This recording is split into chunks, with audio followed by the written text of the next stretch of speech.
Alright, imagine this. You wake up one morning, grab your phone, and scroll through your news feed. A new scientific paper claims it's found evidence that the universe may be pixelated. Like, actually pixelated. Not in the metaphorical sense, but in a literal, bits and bytes kind of way. And just like that, you're thinking about it again. The simulation hypothesis. The idea that everything around you, your thoughts, your memories, your body, the entire universe, might just be part of a highly advanced computer program. It sounds like a sci-fi plot, sure. But some of the most brilliant minds alive are asking the same thing. Are we real? Or are we living in a simulation? And if we are, how would we even know? Today, we're diving deep into the wildest, weirdest, and most thought-provoking question in modern science and philosophy. Let's explore the code behind reality itself. Where did this idea even come from?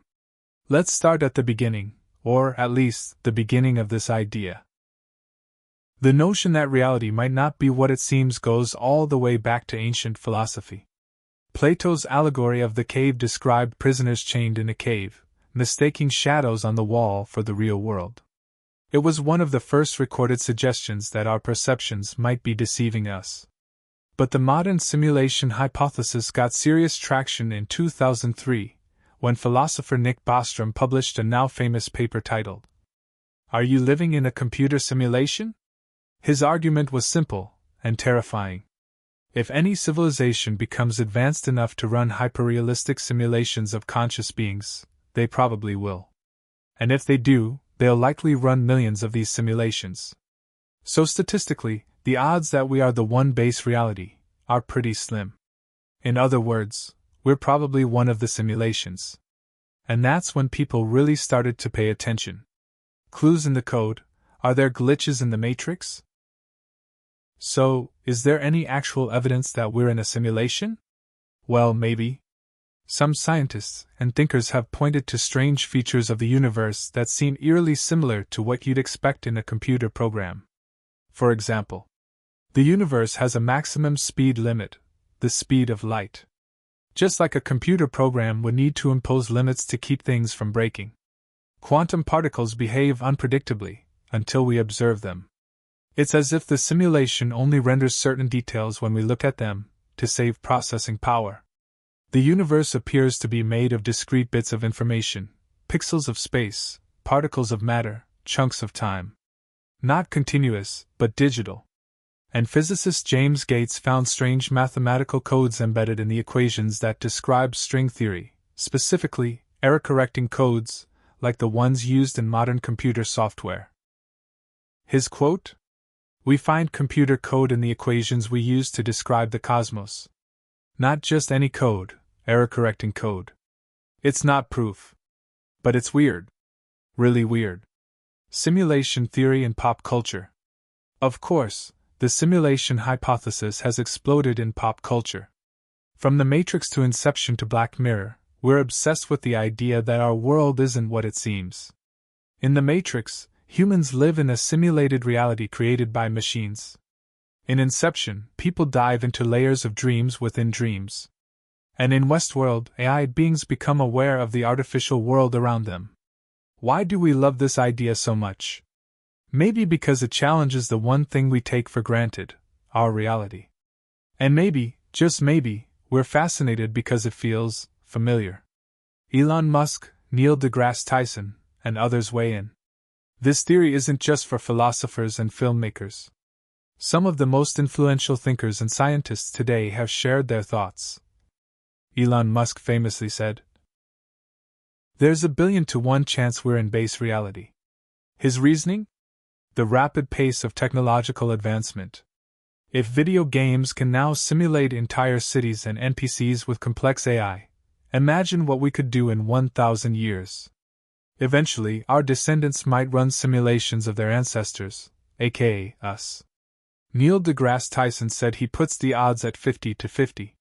Why? Because he sees no reason why a simulation can't feel exactly like base reality, especially if the simulation is perfect. But not everyone is on board. Physicist Sabine Hassenfelder argues that simulation theory isn't falsifiable. which means it's more philosophy than science. And David Deutsch, one of the founders of quantum computing, says the idea is just another version of magical thinking. So, is it a breakthrough idea? Or just a high-tech illusion? Could we ever prove we're in a simulation? This is where it gets tricky. If we are in a simulation, could we ever know it? Some theorists say yes.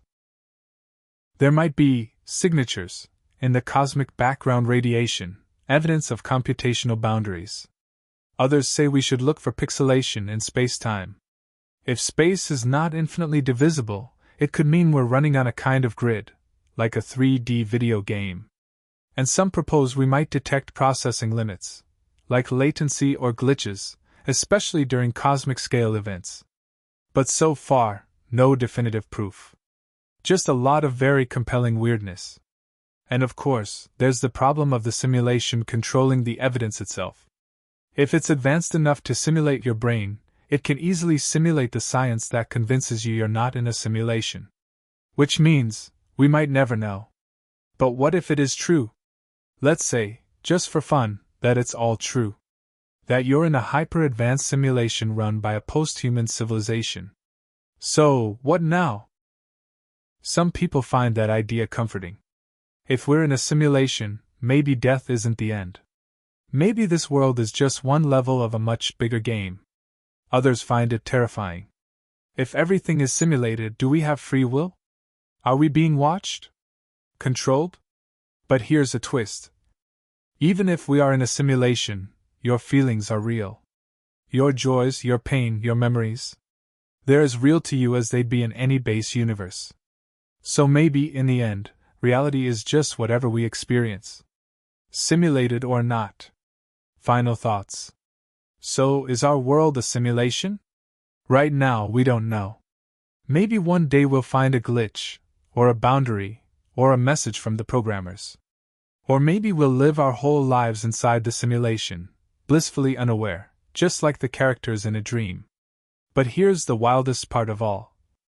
Whether or not we're in a simulation, we're acting like we are. We create digital avatars. We live through screens.